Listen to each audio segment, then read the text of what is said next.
I like this Hollywood. Man, I gotta lay off the peyote.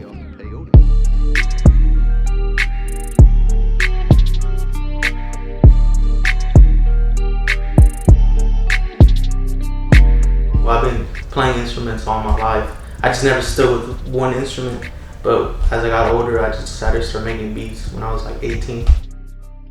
It was just something that I picked up. Really, it wasn't nothing particularly that I dreamed of doing all my life.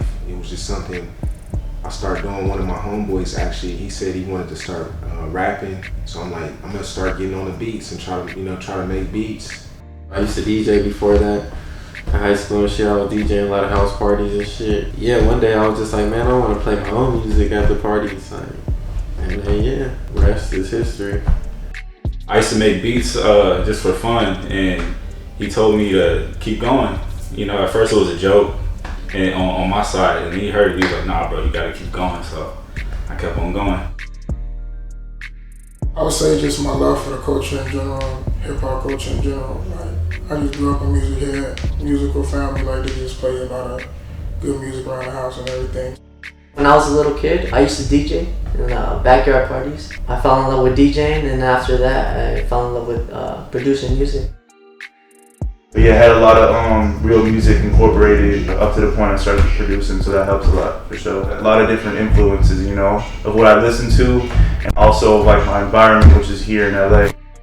I just try to meet in the middle of like what I appreciate in the culture, like the elements, with what I love now too, you know. I'm from the South, so it's a lot of trap, where I try to have like a sample approach to my music. That sounds very unique. I feel like you can't really put it in the lane in like the West Coast, I say. You know, it's very spacey, it's slow, but it's just very smooth. It's a very like warm feeling.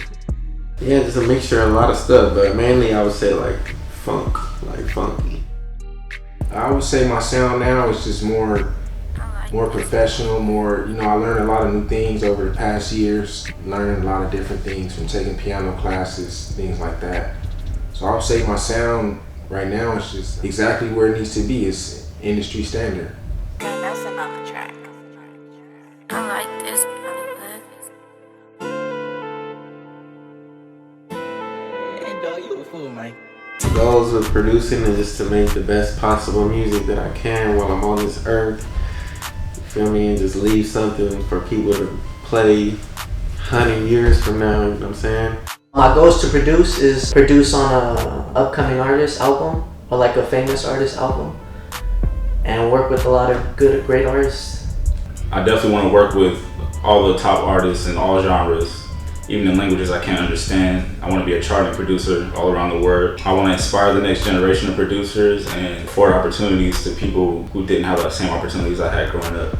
Hopefully, man, just to make hits, make amazing records, and just work with the greatest artists of my generation. My goal is to be the best. You know, one of those people talk about in the future, change something in the game, you know, had an impact. I just like going full throttle on everything I do, so I want to learn from everybody. I want to be inspired, and I just want to be one of the greatest. I want to be the greatest.